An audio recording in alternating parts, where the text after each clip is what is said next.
Witam Was, kochani, serdecznie w kolejnym filmie na moim kanale. Z tej strony Marta, kanał Million Lashes Perfume, i chciałam Was zaprosić na kolejne nowości perfumowe, odcinek 3. Zapraszam.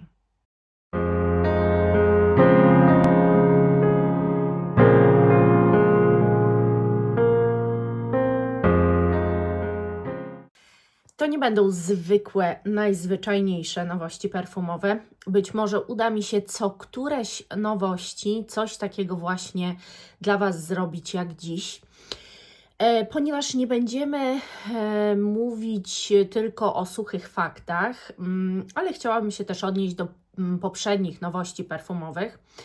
Mianowicie mieliśmy taką nowość jak na przykład Alien Extra Intense. Tak, zgadza się. Mam flakonik najnowszego wypustu Aliena i powiem Wam, robiłam sobie notatki, testowałam, oczywiście testowałam, sprawdzając podstawową wersją i robiłam sobie notatki i mam tu notatki i powiem Wam, jak to jest. Alien Extra Intense, mocniejszy, ale też słodszy, brzmi jednak trochę inaczej, mniej intrygująco, a bardziej dla mas. Nie ma w tej wersji tak mocno charakterystycznej woni jak w podstawowej wersji. Powiedziałam, że zapach jednak zmieniony i trwalsze są ta podstawowa wersja. Także jeżeli chodzi o tę wersję Well podstawowa, tu jest jakoś tak mocno dosyć dosłodzone i faktycznie to się wyczuwa już przy pierwszym psiknięciu. W ogóle też przy pierwszym psiknięciu wyczuwa się moc, że jakby ktoś chciał, żeby już przy pierwszym psiknięciu było takie wrażenie, że okej, faktycznie kupiłem mocniejszą wersję, ale nie do końca tak jest. Dla mnie troszeczkę zapach zmieniony, jednak wyczuwam delikatnie inaczej ten zapach. Oczywiście on się ułoży na skórze i one są bardzo do siebie podobne, ale nadal są inne. Dla mnie to jest taka bardziej ulepna słodycz, a Alien podstawowy dla mnie ulepną słodyczą nie jest, więc kto co lubi, ja się cieszę, że go mam. To nie jest też tak, że ja kupiłam sobie ten zapach i się z niego nie cieszę, będę go używała na pewno, ale jeżeli ktoś by się zastanawiał, to może jeżeli macie podstawowego, to zostańcie przy podstawowym. Dalej, słuchajcie, w tamtym roku, na koniec roku powiedziałam Wam, że w styczniu, chyba 20 stycznia wychodzi zapach My Way Lang i że ja jestem nim zainteresowana. I udało mi się dorwać taką samą pojemność, jak mam wersję Intense i no powiem Wam, że tu to się dzieje. To nie powinno już być nazywane w ogóle My Wayem, bo to pachnie kompletnie inaczej. Ja tu nie wyczuwam już nic podobnego do My Waya, bo o ile My Way Nectar, który też mam, ma te początkowe nuty i tak dalej z My Waya, to tu już nie ma moim zdaniem nic. I notatki, jakie sobie zrobiłam, bo to już jakiś czas temu testowałam, to jest tak. Totalnie inaczej pachnie od wersji Intense. Jest bardzo tropikalny i delikatny. Nie ma takiej projekcji oraz trwałości. Jest bardzo, bardzo marny, jeżeli chodzi o jakość. Jest bardzo letni, nie wyczuwa się tej grejpfrutowości. W ogóle jest taki słodko-owocowy, tropikalny właśnie. Wyczuwa się tu bardzo ananasa i mango, zdecydowanie. Jest słodszy, to już powiedziałam. Nie jest tak orzeźwiający. Dla mnie dwa totalnie różne zapachy. I jego jakość to jest dramatyczna, bo jak znamy My Waya, to jest zapach świeży, który ma rewelacyjną jakość, a to jest naprawdę marne. To jest piękny zapach, bo nie można powiedzieć. Chyba jedyny tak tropikalny, fajnie skomponowany zapach, ale jego parametry to w ogóle nie jest to. Więc też się zastanówcie, jeżeli będziecie kupować, zacznijcie od próbki, bo mimo, że My Way Nectar, który wyszedł w tamtym roku, jest rewelacyjny, jego parametry są rewelacyjne, to już zakrawa o słabiznę.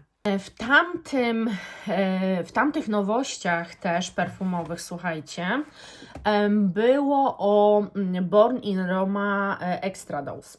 Historia z tym zapachem jest taka, że moja przyjaciółka wysłała mi zdjęcie Born in Roma Coral. I mówi, słuchaj, koleżanka w pracy je nosi, one są przepiękne. A ja do niej mówię, jakieś testowałam i tam z parametrami coś było nie tak, więc musisz sprawdzić. No ale trochę mnie to zaintrygowało i myślę, dobra, muszę na nowo przetestować podstawową wersję Born in Roma. I przetestowałam sobie, kupiłam próbkę, przetestowałam, po czym zobaczyłam tę nowość i myślę, to jest jeszcze mocniejsze. A w sumie rzecz ujmując, muszę Wam powiedzieć, że testowałam tę próbkę Born in Roma Valentino i kompletnie przepadłam. Kompletnie przepadłam. Zakochałam się w tym zapachu. Po prostu to jest bardzo zapach podobny do Prady Paradox. Naprawdę, to jest... Można nawet je zamiennie. Ja niby Prada Paradox mam, ale ponieważ akurat tą wersję Intense, do której tak najbardziej to jest zbliżone, mam tylko miniaturkę, to myślałam, że postawię sobie na Valentino po prostu z podobnego profilu zapachowego. I słuchajcie, kupiłam sobie ten Extra Dose i myślę, Boże, modlę się, żeby chociaż nie stracił na jakości. No, ta podstawowa wersja jest świeższa, mniej słodka od tej. Ta już jest mocniej dosłodzona. Mocno jest waniliowo-rumowy, dużo mocniejszy o podstawowej wersji. Przeobraża się w tę podstawową wersję, ale jest mimo wszystko cały czas dużo mocniejszy, dużo bardziej jeszcze projektujący moim zdaniem. Jest cudowny i testując go stwierdziłam, że fajnie, że kupiłam nowość, bo z Wami się podzielę, jak to jest. A druga sprawa, że nie mam już potrzeby kupować tej podstawowej wersji, bo ta jest naprawdę mocna i to jest naprawdę super zapach. Ja jestem bardzo zadowolona i nie wiem dlaczego, czasami omijam jakieś zapachy, no ale akurat Born in Roma testowałam, bo ja kiedyś próbkę miałam, kojarzę, ale tam też są flankery i ja być może właśnie miałam jakąś inną wersję i nie zwróciłam na to uwagi, bo to też jest możliwe. W każdym razie ten zapach jest czysto, obiektywnie piękny. Jest po prostu piękny, jest mocno projektujący, serio i bardzo, bardzo trwały. Niezwykle kobiecy, przepiękny zapach. Także wersja Extra Dose nowość, jak najbardziej na tak. A teraz przejdźmy do nowości i też coś Wam będę mówiła, bo coś już mam. Zacznę może znowu od Muglera. Słuchajcie, ja o pewnych nowościach dowiaduję się nawet wcześniej, niż zdążę sama wyhaczyć to na stronach, na Instagramie czy na Fragrantice, bo na grupach się o wielu rzeczach mówi, a jeżeli chodzi o Muglera, to się o nim mówi cały czas, mam wrażenie. Nowość to jest Mugler Angel Stellar Eau de Parfum Luminous. Słuchajcie, w ogóle zapach, mam wrażenie,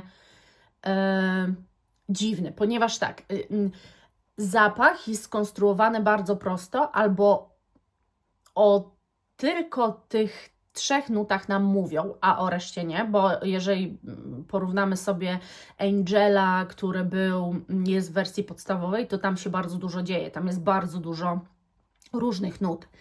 I teraz ja mam tego Angela i zaraz Wam wszystko o nim powiem. To jest zapach, w którym jest pistacja, jest gruszka, pistacja i paczula. I ta paczula dodaje ziemistości, którą czuć, przełamuje te pistacje. Musicie wiedzieć, że zapach jest odbierany różnie właśnie przez te pistacje. Ja Wam powiem mój odbiór. Mój odbiór jest następujący, że pistacja po prostu uderza w pierwszym psiknięciu. Bardzo, bardzo silnie czuć wręcz tą łuskę, która się na pistacji znajduje. Bardzo pistacjowy. Natomiast on się później układa i on bardzo się wydaje podobny do podstawowej wersji, chociaż dla mnie osobiście jest to inny zapach. ponieważ Angel podstawowy, ja Wam zawsze mówię, że dla mnie jest tam ta pieprzność taka wyczuwalna, jakaś taka przyprawowość i on generalnie jest świeży. Tego już bym tak świeżym nie nazwała. Dla mnie jest to zapach już przez te pistacje dosłodzony, ale też jest opisywany jako zapach gourmandowy. Zapach gourmandowy dla mnie to jest Angel Phantasm. A to jest Angel, bo naprawdę ja jeden testowałam na jednym nadgarstku, drugi na drugim i naprawdę dla mnie ta różnica generalnie jak ktoś, nie wiem, dopiero się zapoznaje z Angelem, to może nawet się nie zjarzyć, a jeżeli ktoś, tak jak ja, nosi Angela i wyczuwa, bo też Angela różnie się odbiera, tego podstawowego, i wyczuwa pewne nuty, to no, tu jest ewidentna różnica. Z tym, że jest ta baza angelowska nadal, po ułożeniu na skórze nadal jest to ten Angel, z tym, że ta pistacja robi swoje. Delikatnie go osładza. Można powiedzieć, że jest to jakby Angel odrobinę ugurmandowany, ale no właśnie, nie ma takiego słowa, ja wiem, ale wiecie, o co mi chodzi. Naprawdę delikatnie. Dla mnie ogólnie, jeżeli miałabym Wam powiedzieć, czy żałuję, że go kupiłam, to nie. Dla mnie on jest piękny. Niesamowity dla mnie jest ten zapach, a jego trwałość jest, słuchajcie, jeszcze lepsza od trwałości Angela podstawowego. W tym wypadku te pistacje dodały trwałości. I ja też wyczuwam, bo właśnie w tej wersji podstawowej ta pieprzność, którą czuję, to myślę, że to jest taka swoista ziemistość. I tu tę ziemistość też wyczuwam, tylko że ona jest trochę posłodzona, więc inaczej się ją wyczuwa. Ale naprawdę nie żałuję i przepiękny jest ten zapach. Także już wiemy, że zapach wyszedł, wiemy nawet, co ja o nim myślę. Przechodzimy, słuchajcie, dalej. Przejdziemy sobie do zapachu Rojas Odays. I to jest zapach, który miałam możliwość zakupić, nawet w niedużych pieniądzach, ale tego nie zrobiłam. Dlatego, że to jest zapach, który już w latach 70. istniał i to jest jego jakaś tam reformulacja, czy na nowo wytworzenie. To jest zapach o kobiecie. Flakonik jest przepiękny, muszę przyznać, ale pomyślałam sobie, że to jest taka owocowa eksplozja malinowa, których już ja mam wiele i nie potrzebuję. I musicie jeszcze jedną rzecz wiedzieć, nie musicie, ale chciałabym, żebyście wiedzieli. Co innego jest kupowanie nowego wypustu marki, którą kocham, typu Mugler, a co innego jest dla mnie próbowanie nowych zapachów, marek, o których nie za wiele wiem. Mogę próbować też niszy, bo ona mnie cały czas intryguje, ale takie zapachy to już tak niekoniecznie. I to jest zapach też tuberozowy, więc znowu jakby okraja widownię, okraja użytkowników, którzy mogliby chcieć używać tego zapachu właśnie przez tuberozę, bo prawdopodobnie jest to dosyć mocny zapach. Więc to jest tak, że on już występuje, jego kupicie w 60 i 90 ml, natomiast ja sobie po prostu ten zapach odpuściłam. I jeszcze jedna rzecz, ponieważ w tamtych nowościach był zapach Nude Velvet od Irresistible od Givenchy. Ja bardzo chciałam ten zapach i ja go wszędzie szukałam. I w efekcie znalazłam go na jednej stronie, ale bałam się i zanim się dowiedziałam, że strona jest bezpieczna, grupa mi potwierdziła, że można naprawdę tam kupować, wszystko jest legitne i okej, to no nie kupiłam już tego zapachu. Nie mówię, że go w ogóle nie kupię, ale po prostu nie mam tego przygotowanego dzisiaj do filmu, żeby kupić, przyszedł i jeszcze przetestować. Tym bardziej, że ta perfumeria jest chyba jakaś zagraniczna i one trochę by do mnie szły. No ale dobra, także to jeżeli chodzi o tę markę Rojas. na tym bym zakończyła swoją opowieść, bo tu no niewiele się dzieje. Ma to być po prostu malinowa eksplozja. Tak jest opisywany zapach. No i jest to jakaś tam reedycja, czy jak to w ogóle nazwać. Natomiast chciałabym z Wami pogadać chwilkę o zapachu Samar od Vidian. Jest to marka niszowa, butelki są przepiękne. No i ja zdobyłam próbkę tego zapachu i też sobie, słuchajcie, przetestowałam. I ten zapach mnie rozczarował, dlatego że to miała być opowieść o wieczorze na pustyni, na arabskiej pustyni. A dla mnie to jest opowieść drzewno-balsamiczna. Udało mi się zdobyć próbkę tego zapachu. Jak tylko go psiknęłam, to on mnie rozczarował. On mnie rozczarował, bo on był po prostu taki, słuchajcie, drzewno-dymny. Od taki zapaszek, jakich wiele na rynku. Natomiast i dosyć też przy tym balsamiczny. Czyli na początku wydaje się, że nie ma tu żadnej słodyczy, o której jednak w tych marketingowych jest. Że jest też tu malina, która sugeruje, wanilia sugeruje, że jakaś słodycz powinna być. Więc otwarcie jest mocno drzewne i dymne. Później przyprawowe. Ale nadal zero słodyczy. Później się wyłagadza i czuć osmantus zdecydowanie. I po 3 godzinach ja już mam go tak bardzo słabo wyczuwalnego, ale on w ogóle nie projektuje, jest strasznie przyskórny. I dopiero, nie wiem, po 3 godzinach, kiedy on już jest bardzo słabo wyczuwalny, zaczyna do głosu dochodzić ta słodycz w tym zapachu. Ale muszę Wam powiedzieć, że ten zapach, jak na niszowy zapach, jest nudny. To znaczy, no nie oszałamia, nic się wielkiego tu nie dzieje.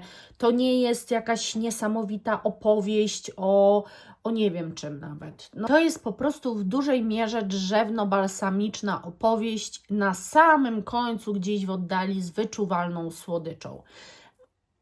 Także to do Was należy decyzja, czy jest to coś ciekawego, czy nie. Dla mnie po prostu pas. O następnych zapachach, o których Wam powiem, i nawet miałam możliwość na grupie zdobyć odlewki, ale zrezygnowałam. To jest Bronze Goddess Egea z Estée Lauder.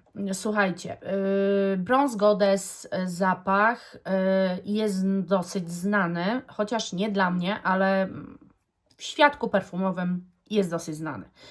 I teraz tak, to ma być po prostu takie jaśniejsza wersja Bronze Goddess, bo ponoć Bronze Goddess nie jest takim delikatniusim, ułagodzonym zapaszkiem, a to ma być właśnie taka bardziej letnia opowieść, ma być to cytrusowo-kwiatowa opowieść, jest tu jakiś jaśmin, ma to też być ciepły, jest Liang Liang.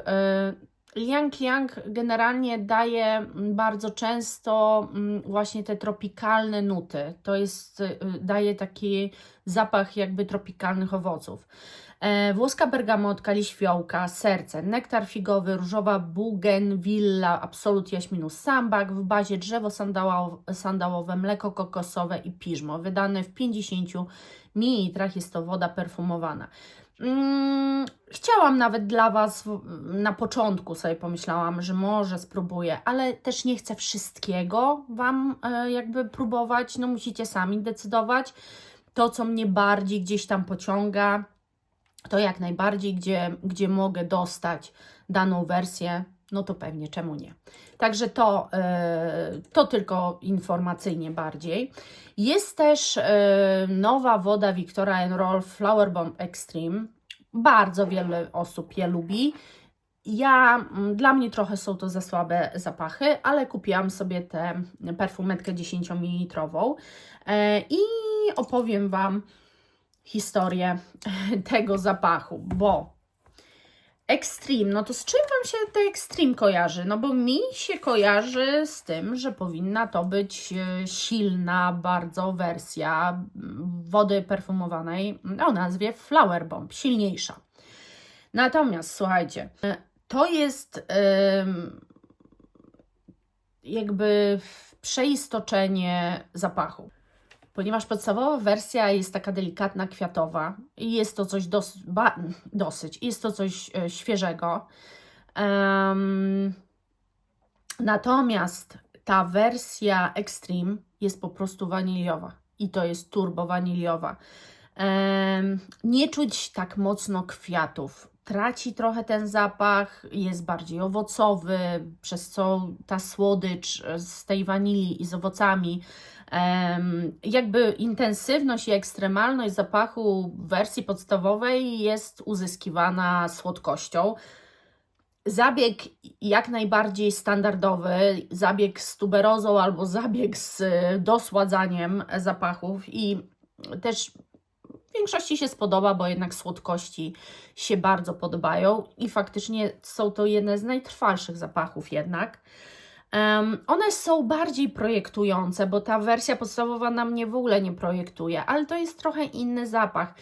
Ta wersja mi się osobiście podoba, ale osoby, które bardzo lubią podstawową wersję wody perfumowanej Flower Bomb, moim zdaniem mogą być rozczarowani tym, jeżeli nie poszukują słodkich zapachów, albo mają tego tyle, że właśnie Flower Bomb było dla nich czymś świeżym i takim oderwaniem się od słodyczy, których jest już bardzo dużo, no to jest słodkie. Także informuję. Jeżeli jeszcze oczywiście chcecie, żebym przeczytała Wam nuty, no to jest tu malina, jaśmin, absolut róża, absolut kwiatu pomarańczy, ekstrakt z wanilii. No i ten ekstrakt z wanilii właśnie tu daje mocno czadu. Oczywiście jeszcze malina, bo tak jak mówię, on jest bardziej owocowy już niż kwiatowy. Kto co lubi, informuję tylko, że różnica jest. Ale to trzeba oczywiście samemu sobie sprawdzić.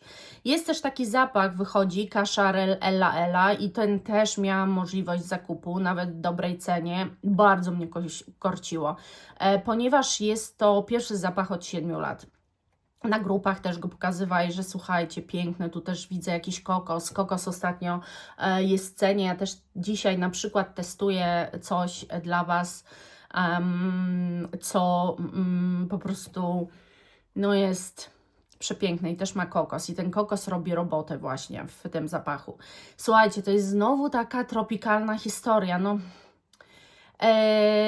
nie wiem, co tu się stało w ogóle, bo mam wrażenie, że o niczym innym nie mówię, jak tylko o tropikach w zapachach teraz. Jakby wszyscy się z cytrusów raptem przerzucili na mango i ananasy.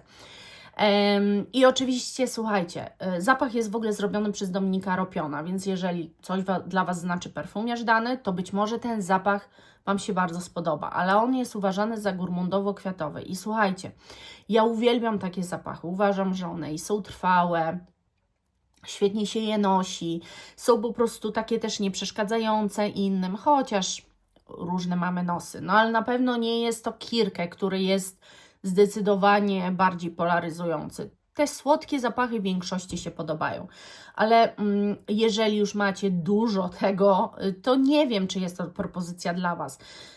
Ja ze swojej perspektywy powiem tylko tyle, że jest tutaj wanilia bourbon, która jest taką wanilią przełamującą i ona nie jest aż tak słodka, z tym, że no i jest kwiat pomarańczy, który jest dosyć ostry, taki ostrawy. Może być to kompozycja fajna, ale z drugiej strony jest opisywana jako gurmondowo-kwiatowy, więc albo sprawdzacie to na sobie, ja już chyba to sobie odpuszczę. W każdym razie na francuski rynek poszło to 20 stycznia,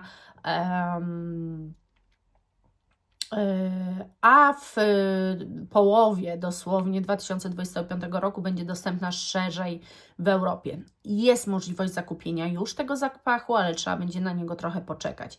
I jest to 30, 50 i 100 ml. Także zdjęcia marketingowe fenomenalne uważam. Te motyle, to wszystko naprawdę super.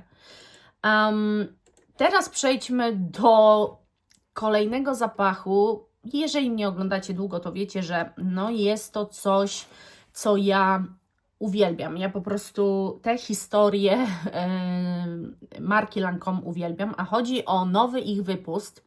W tamtym roku wypuścili z tej linii gourmandowy, kakaowy tak naprawdę zapach La Nuit Trésor, Le Parfum. Już do końca nie pamiętam, bo oni za dużo tych przydomków dodają. I ten zapach znowu ma taką nazwę, że trzeba się tego uczyć. W każdym razie w tamtym roku też kupiłam ten wypust, też mówię, bo ten też kupiłam. I no, odsyłałam, ale tego nie odeślę. Chodzi o najnowszy wypust Lancome La Nuit Trésor Vanille Noir. Słuchajcie, jest to historia waniliowa, zdecydowanie, ale dalej w tej gourmandowej opowieści, którą mamy w podstawowej wersji La Nuit Trésor. I teraz jedyna różnica między tym zapachem a tą podstawową wersją ODP jest to, że czekolada jest zamieniona na wanilię, ale cały wydźwięk zapachu jest prawie taki sam. Dlaczego go nie odsyłam? Bo parametrowo, zapachowo podoba mi się po prostu fenomenalnie, a tamten mi się kończy, więc zostanę po prostu z tym, tamtego już nie będę odkupowała, tym bardziej, że Angel Phantasm też już Wam mówiłam wielokroć, tę czekoladę mi zaspokaja, a to jest gourmandowa opowieść waniliowa, przepiękna, mocarna, bardzo wyczuwalna, z pewnej odległości, może nie jakoś turbo projektująca, ale jeżeli ktoś właśnie może nie przepadał za tą czekoladowością, a woli wanilię, to to jest opcja dla nich, bo tu jest dokładnie zrobiony taki zabieg, że czekolada jest zastąpiona wanilią. Jeżeli natomiast kochacie w Lancome La Nuit Trésor właśnie tę czekoladowość, to nie kupujcie tego zapachu, bo nie ma to sensu po prostu. No i dobra, jeżeli chodzi o moje recenzje zapachów i to, co ja wypróbowałam z nowości, to by było, słuchajcie, wszystko. To by było wszystko i teraz normalnie już lecimy, co tam nowego w trawie piszczy. I teraz tak, jest Narciso Rodriguez Eau de Parfum Radiante, to jest kostka. Ja z tymi kostkami muszę powiedzieć, że mam najlepsze doświadczenie, jeżeli w ogóle mówimy o Narciso, dlatego, że miałam białą kostkę, ale też testowałam kostkę czerwoną i pamiętam, że ona przepięknie mi się spodobała, ja nawet gdzieś tam próbkę jeszcze mam, więc jest jakaś nadzieja dla mnie i dla Narciza, aczkolwiek zbyt wiele jest tego na rynku, daję słowo zbyt wiele. Flanker kultowego Narciso z 2014 roku. I to jest woda, która jest, otwiera się tak naprawdę najmocniej nutami goździka, chociaż jest tutaj też kwiat pomarańczy, ale ponoć ten goździk bardzo dochodzi do głosu. Następnie jest nuta, słuchajcie, jest w sercu biała wetyweria oraz kwiat bawełny. Kwiat bawełny, jaki efekt może dać nam w zapachu? Ano taki, jak czujemy bawełnę i to dosłownie zwiewny. Bawełna kojarzy nam się z czymś lekkim, jej zapach kojarzy nam się z czymś takim leciutkim i taki efekt da temu zapachowi, moim zdaniem, miękki, taki zwiewny i lekki. Jest tu też piżmo w nutach bazy oraz są nuty drzewne. One będą moim zdaniem grały tu głównie rolę podtrzymywacza tego zapachu, ewentualnie jakiejś projekcji, ale w niewielkim stopniu raczej. Moim zdaniem zapach nie będzie projektujący, nie jest projektujący, jest raczej przyskórny. Raczej jest to zapach taki bardzo bezpieczny, może oczywiście być odkrywczy w jakimś tam swojej formule, ale nic dla mnie, nadal myślę nudy. I to jest, on, słuchajcie, wychodzi w 50 i 90 ml. Wprawdzie nigdy nie mówię Wam o Avonie ani o Oriflame i tu też nie chciałam tego powiedzieć, więc nie będę omawiała tej nowości, powiem Wam tylko szybko, że z Oriflame wychodzi Love Potion Cherry on Top. i jak słyszę sherry, to już po prostu i tak wysiadam, więc powiem Wam tylko, że wysiadam. Wiadomo, co jest w nutach i to wychodzi w 50 ml i on już został wydany, więc jeżeli gdzieś tam macie dostęp do Oriflame, to czemu nie? Tym bardziej, że sherry jest jeszcze jeden zapach, który wyszedł i jest to R.E.M. Sherry Eclipse Ariana Grande. No i ja po prostu już mam sherry. Naprawdę mam 4 zapachy i jest mi tego aż, nie potrzebuję więcej. One wszystkie są do siebie, mam wrażenie, jednak podobne, a już ten to jest słodki, aż do wymiocin, mam wrażenie. Przepraszam w ogóle za sformułowanie, ale chodzi o to, że tu jest pianka marshmallow, która na pewno spowoduje ogromną słodycz. A on się nazywa sherry, ale niby jest tu czereśnia. Natomiast to będzie pewnie wybrzmiewało mocno wiśniowo, no i tyle. Leży to na bursztynie i piżmie. Jest to już oczywiście dostępne do zakupu, więc możecie sobie zerknąć. Prawdopodobnie ten zapach chyba już widziałam nawet na Sephorze, ale głowy sobie uciąć nie dam. Dalej pogadajmy o Hermesie, bo w tych wszystkich rankingach Terre d'Hermès wygrał, no plasował się gdzieś wysoko albo wręcz wygrał jakiś ranking i wychodzi Eau de Parfum Intense, wersja intensywna i ja Wam generalnie powiem, że jeszcze tego zapachu nie poznałam, ale tak jak ten zapach właśnie Terre d'Hermès oraz Dior L'Homme są na takiej liście, gdzie się zastanawiam, żeby po prostu Wojtka w to ubierać, ale zobaczymy. Ostatnio dostałam komentarz, osoba została przeze mnie zablokowana, bo szanujmy się, że tak powiem. Dostałam taki komentarz, bo ja często mówię w filmach, że ubieram się w zapachy, no bo ja się ubieram w zapachy. Generalnie, kurczę, możemy mówić jak chcemy, to są wszystko metafory. Jeżeli ktoś metafor nie rozumie, no to ja nie wiem, po prostu, nie? W każdym razie napisała mi, że ubierać to można choinkę. Ja napisałam grzecznie, że ubieram zapachy na siebie, ale no, następny komentarz już był taki chamski i wredny, że po prostu nie chcę takich osób. Nie jest mi to do niczego potrzebne. Ta osoba mi napisała, że czy Ty jesteś pewna, że w różowym to jest Ci dobrze? Ja napisałam, że tak, a ona mi odpisała, to wiesz co, znajdź prawdziwych przyjaciół, którzy Ci powiedzą prawdę i przestaną Cię oszukiwać. I to już był komentarz, który spowodował, że zablokowałam tę osobę. No nie będę słuchać takich po prostu głupot, mam wrażenie. Więc możemy się czepiać słówek, możemy dywagować, jesteśmy dorosłymi ludźmi, ale dla mnie to jest już takie wredne po prostu. To nawet nie jest, to nie nazywa się hejt, tylko to się nazywa czysta ludzka podłość i zawisność. To są najgorsze cechy, uważam w ogóle, bo jeżeli jeszcze ktoś by mi to napisał, kto tak naprawdę uważa, a nie pisze tego, żeby zrobić komuś przykrość, a to było zdecydowanie napisane po to, żeby zrobić mi przykrość.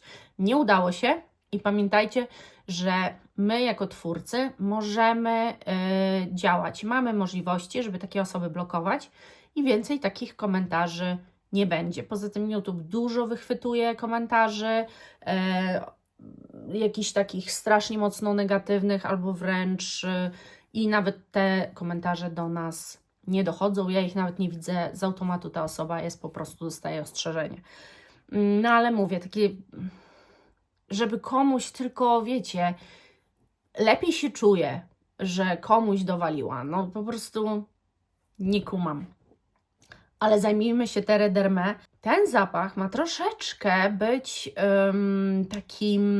taką odskocznią od mdłej natury. Ma on troszeczkę skręcać. Ma tu być dużo naturalnych ekstraktów, lukrecja, ziarna kawy. Dajcie mi znać, jeżeli ktoś ten zapach miał albo ma, bo z tej całej notatki marketingowej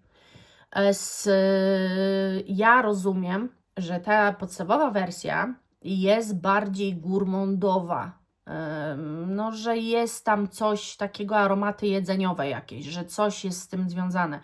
A w tym zapachu mają od tego odejść. Więc coś ma to być zapach bardziej abstrakcyjny. Ja nie wiem, czy tak jest. No, ciężko mi mówić o czymś, czego nie wypróbowałam. Dlatego czasami, jak będę miała możliwość i na grupie też będą nowości, jakieś odlewki sprzedawać, to czemu nie? Myślę, że takie nowości są ciekawsze. Ale nie mówię też, że za każdym razem będę przychodziła z nowościami i już Wam opowiadała o zapachu, bo to też nie jest finansowo możliwe. Dobrze, dalej Araby. Armaf Club de Nuit, Lionheart Man, Lionheart Woman. Piękne buteleczki, bardzo ładne zdjęcia marketingowe, przepiękne. Na YouTubie są filmiki nawet, odsyłają nas do tych filmików. Przepiękna buteleczka, jest to podróż, ten zapach wpuszcza nas w podróż eksplozji lawendy i mięty. Jest to jakiś taki orzeźwiający powiew, słuchajcie, ma budzić zmysły, ożywiać duszę. No czego to zapach ten ma nie robić? Ale jednocześnie ma być wyczuwalna wanilia, która ma dać takie ciepło i spokój, oraz benzoes, który też taką rolę bardzo często pełni. Jest to generalnie zapach orientalny i tutaj mówiliśmy teraz o wersji męskiej. Jest tu lawenda, mięta, benzoes, wanilia, miód, fasolka tonka, tytoń. Siedzi to na tytoniu, miodzie i fasolce tonce. Dziwne, bo myślałam, że na benzoesie wanilii, więc benzoes i wanilia bardzo wyczuwalne. Myślę, że da taką przytulność zapachowi. A jeżeli chodzi o woman, słuchajcie, to no nie mogę. Gourmand. Bogate nuty gourmandowe, nieprzemijający blask natury, ziemiste otulenie, zachód słońca, drzewny i korzenny. No super, ale czemu znowu gourmandowy? I teraz tak, jest lawenda, wanilia w głowie, w sercu kakao i imbir oraz w nutach bazę absolut wanilii. No właśnie. Trochę nudy. W 100 ml oczywiście, bo to są Araby. Dobrze, dalej idziemy Gucci Bloom. Jeżeli kochacie Gucci Bloom, to chciałabym Was poinformować, że wychodzi Bloom Parfum i będzie to solarno-bursztynowa wersja. Ja tego nie mam i tego nie próbowałam. Z Gucci mam tylko jedną linię, która mi się podoba. Jest to Flora. Przede wszystkim zapach Gorgeous Gardenia, natomiast tej nie znam po prostu, chociaż wydaje mi się, że kiedyś testowałam i to było coś słabego na mnie, no ale dobra. Jeżeli chodzi o te Solar Amber, to z tego, słuchajcie, co widzę, to jest to wersja, która ma być najtrwalsza, najmocniejsza i najbardziej projektująca. No i przede wszystkim bursztynowa, ale też nuty gourmand. No słuchajcie. I tuberoza oczywiście. No to wiadomo, że będzie mocne, bo jest tuberoza. I teraz tak, pudrowy, delikatny akcent tego kwiatu pomarańczy. Przechodzi przemianę, czyli zmienia się zapach. Żywica, to znaczy ten bursztyn jest taki żywiczny. No i oczywiście mocno wyczuwalna wanilia. Jeżeli chodzi o nuty głowy, to jest Rangoon Creeper, jaśmin kwitnący nocą, tuberoza absolut jaśminu sambak, kwiat pomarańczy, bursztyn absolut balsamu peruwiańskiego, wanilia Firgood i absolut wanilii. Zdjęcia marketingowe piękne. Ja powiem tak, że na tle tego, co tutaj te zdjęcia przedstawiają marketingowe, to może być naprawdę bardzo ciekawa odsłona Bloom. Ale na razie ciągnie mnie do czegoś innego po prostu. Kolejny, słuchajcie, Armaf i to jest Odyssey Dubai Chocolate albo Czokolad, jak kto sobie życzy. Nie wiem, czy wiecie, ale teraz jest kompletny szał na arabską czekoladę, która gdzieś się pojawiła. To było w ogóle na TikToku, to był wielki boom. Ona się gdzieś pojawiła i ona jest cała, jest tylko tak czekolada dookoła, a w środku i jest bardzo gruba i w środku jest pełno takiego kremu pistacjowego, który ponoć po prostu jest czymś niesamowitym i jest też bardzo droga. I to jest zapach, który ma pachnieć dokładnie jak ta czekolada. Jeżeli chodzi o flakonik, to jest petarda ten flakon. On jest zrobiony z pomysłem, śmieszny, ciekawy, jest jak taki termos do zabrania z gorącą czekoladą. Fantastycznie mi się na to patrzy, muszę przyznać. Jeżeli chodzi o nuty, to mamy tu orzech laskowy, pralinę, pistację, knafech i kawę, a w sercu czekoladę, wanilię, kardamon. W nutach bazy z kolei skarmel, fasolka tonka, akord drzewno-bursztynowy. I widzicie, to jest różnica, bo ja wiem, czego tu się spodziewać, wiem, że on będzie gourmandowy, słodki, jak ta czekolada i tak dalej. Natomiast jeżeli widzę Bloom i mają być jakieś nuty gourmandowe, to już mi się gdzieś tam świeci lampka, nie? Że po co w ogóle, po co? Że może już tego jest za dużo, jest przesyt. Zostańcie ze mną jeszcze chwilę, bo jeszcze coś tutaj Wam chciałam powiedzieć. I tak naprawdę to przejdziemy sobie jeszcze przez dwa zapachy, jeżeli chodzi o nuty i tak dalej, a o pozostałych to Wam tak powiem na szybko. I to będzie tak, Jean Paul Gaultier Le May Elixir Absolu, ja już wymiękam, serio, naprawdę nie mogę już. Ja wiem, że są fani, ja wiem, że kochacie, ale come on, no po prostu ile można, nie? Tu jest tak, głowa, lawenda zapewniająca jasne i świeże otwarcie, serce owocowe i pikantny akord, śliwki dodające zapachowi zmysłowości, baza, głębokie, otulające ciepło fasoli tonka, które zapewnia miękkie i kojące wykończenie. No super, bardzo fajnie, ale bez przesady. Także ja tutaj też nie mogę się nad tym zapachem niebywale rozwodzić. Fajne są zdjęcia marketingowe, fajny jest facet, jest taki inny, nie tak zwyczajnie przystojny, co przyciąga, powiem szczerze, bo ma coś po prostu w sobie, ale ile można? Jean Paul Gaultier, serio? I Phantom to samo. Teraz Rabanne, Phantom, Elixir. Przecież był tylko co na koniec roku, Wam mówiłam o wychodzącym Phantomie. I teraz znowu była wersja Parfum, a teraz jest Parfum Intense Elixir. No po prostu ma to być taka jakaś bardziej metaliczna niby wersja, bardziej mineralna. I co najważniejsze Wam powiem, bo generalnie już bym też o tym zapachu Wam nie opowiadała za dużo, ale powiem Wam, że on powstał przy pomocy AI. W tamtym roku powstał Virtual Flower Prada Paradox przy pomocy AI, a teraz Phantom. I niestety, albo stety, będzie tego coraz więcej. Czy to się nazywa cięcie kosztów? Nie wiem, co perfumiarz wymyśli, to moim zdaniem zawsze jednak jest jakieś dzieło.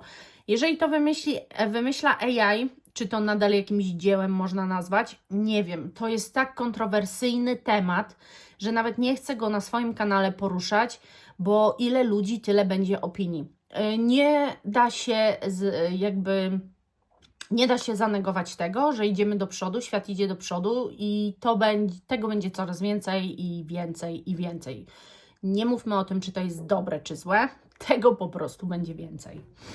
Więc jeżeli chodzi o Phantom, no to mamy akord wodny, akord mineralno-udowy i wanilię. I tu jest też taki pan, taki chłopczyk wręcz, taki trochę niemęski, taki trochę nonszalancki, taki francuski bym powiedziała. O. Też fajne zdjęcia. I tak szybko Wam tylko powiem, że Emmy Kalev wydaje nowy zapach Hypnotic Mask. I ten zapach występować będzie, tu jest w ogóle liczy, co mnie zaintrygowało, i irys. Ale irys jest w głowie, nie w sercu. I teraz nie mam, kiedy on będzie wydany i powiem szczerze, ja go szukałam i też nie do końca widziałam, więc no trzeba śledzić.